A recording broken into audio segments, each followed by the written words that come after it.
Hi எல்லாருக்கும் வணக்கம். நம்ம இன்றைக்கி வந்து சர்வினோட ஸ்கூலுக்கு போகலாம்.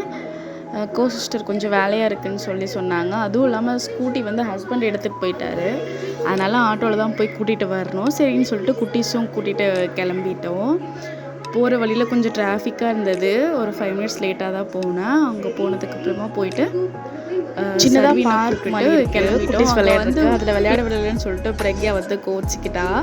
தன்வின் வந்து ஸ்கூலுக்கு போகும்போதே தூங்கிட்டான். சரி நான் ஆட்டோலேயே அப்படியே படுக்க வச்சுட்டு அப்புறம் போய் சர்வினை கூட்டிகிட்டு வந்துட்டோம். வந்து காஃபி குடிச்சிட்டு நைட்டுக்கு வந்து சப்பாத்தியும் உருளைக்கிழங்கு கடலை பருப்பு கருவேப்பிலை ரெடி பண்ணி மிளகா இஞ்சி துருவி எடுத்துக்கிட்டேன். எண்ணெய் பெரிய வெங்காயம் வந்து ஒரு 4 கட் பண்ணி எடுத்துக்கிட்டேன்.